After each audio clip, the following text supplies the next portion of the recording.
La deuxième journée de la conférence des leaders locaux pour la lumière en Christ au Bénin était très riche en enseignements supérieurs en théologie. Les différents orateurs du jour ont décortiqué du fond en comble les 5 ministères ecclésiastiques. Les participants ont suivi avec véhémence les 4 orateurs. Après le développement des versets bibliques dans la salle de conférence, ces orateurs nous disent ce qu'on peut retenir de leurs messages respectifs. Les difficultés que celui qui est appelé dans le ministère peut rencontrer, mais malgré cette difficulté, il faudrait qu'il soit courageux, patient et il va y arriver. C'est ce que j'ai développé. Les hommes de Dieu qui étaient dans la salle ont aimé ce message. Ce qu'on peut retenir dans le message, c'est quoi? J'ai parlé de Judée, j'ai parlé de Samarie et j'ai parlé de Galilée. Et j'ai tiré l'exemple de Jésus quand Jésus, la Bible disait que Jésus devait quitter Judée pour Galilée, mais il fallait qu'il passe par Samarie. Alors j'ai défini Judée comme le début de toute chose. Je disais aux serviteurs de Dieu que dans la vie, tout ce qu'on veut faire, il y a toujours un début. Mais notre vie ne doit pas finir au début. Il y a aussi Samarie parce que la Bible dit que Jésus qui a quitté Judée, il devait traverser Samarie avant d'aller à Galilée. Parce que c'est Galilée qui est la destinée. Alors j'ai parlé de Samarie comme les problèmes que nous pouvons rencontrer dans l'église, nos collaborateurs qui nous créent des problèmes parce que Jésus, quand il était à Samarie, il était fatigué au bord du puits et puis il a rencontré la femme samaritaine. J'ai essayé de développer la rencontre avec cette femme samaritaine, tout ce qu'il a subi là-bas. Mais malgré ça, il a continué son chemin, il s'est retrouvé à Galilée. Et à Galilée, la Bible déclare qu'on l'avait reçu. Donc j'ai essayé d'expliquer aux hommes de Dieu que la Galilée, c'est le terminus de notre vie. Peu importe la manière dont tu as commencé, mais c'est la fin qui est important. Voilà pourquoi on dit la fin vaut plus que le commencement. Tu peux commencer petit, mais tu finiras grand. À Galilée, Jésus, on l'a reçu et tout ce qu'il manquait à Samarie et puis on ne lui donnait pas. Quand il est arrivé à Galilée, on lui a donné. Donc on l'a bien reçu. C'est même à Galilée qu'il a fait son miracle avec l'officier, le fils de l'officier qui était malade. Jésus a fait son miracle et son nom était devenu grand à Galilée. Donc j'étais en train d'encourager tous les hommes de Dieu que s'ils sont à Judée actuellement, ils n'ont qu'à savoir que Samarie les attend. Et si actuellement ils sont déjà à Samarie, et qu'ils sachent que Galilée est déjà à la porte, Galilée n'est plus loin.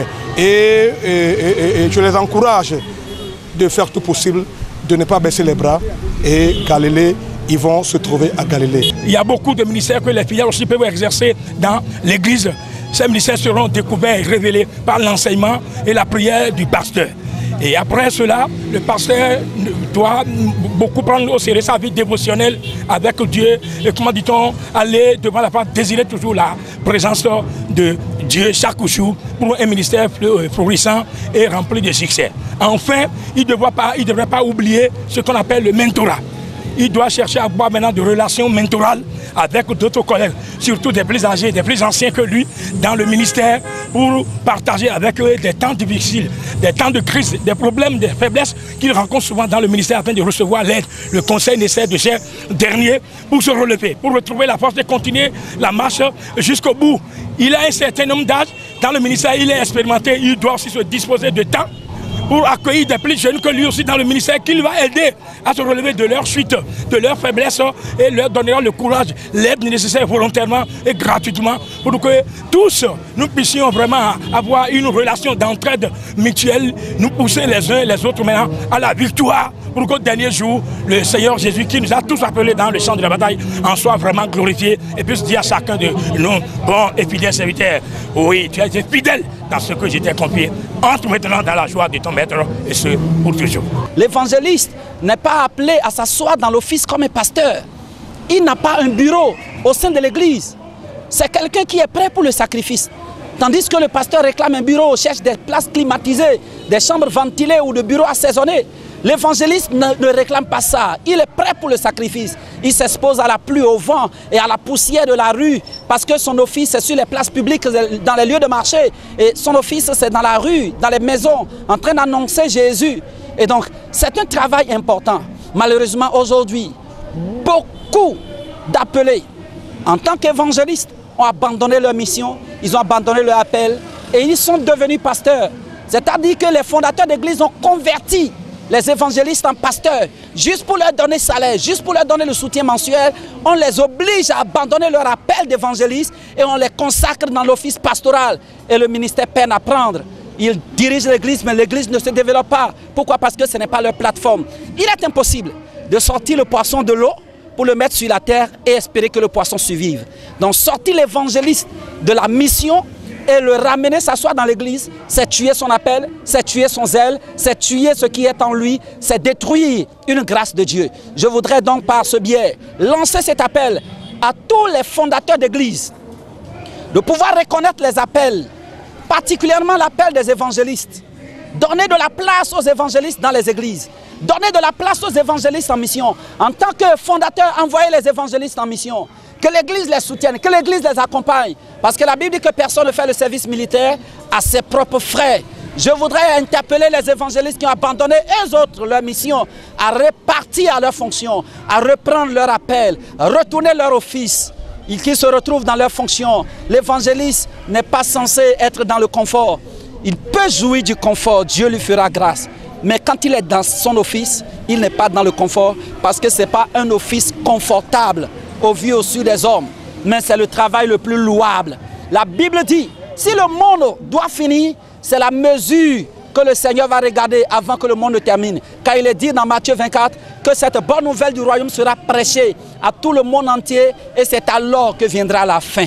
Donc même si les apôtres travaillent, les prophètes travaillent, les pasteurs travaillent, les enseignants travaillent, les docteurs travaillent, et que les évangélistes ne font pas leur travail, ils retardent le retour de Jésus-Christ. Je voudrais donc lancer cet appel à tous les appelés au ministère d'évangélistes dans ce pays, le Bénin, à reprendre leur appel et de se mettre en mission pour œuvrer pour le salut des âmes et que le Seigneur soit béni. Vive les évangélistes, vive le corps de Christ au Bénin, vive la conférence des leaders locaux et que la gloire soit à Jésus. Amen. Aujourd'hui, il y a plein d'apôtres, mais qui ne veulent pas exercer le ministère suivant Jésus-Christ. Ils ne veulent pas incarner Jésus-Christ. Ils ne veulent pas démontrer Jésus-Christ. Ils ne veulent pas manifester rien que Jésus-Christ dans son enseignement, alors que c'est notre cahier de charge.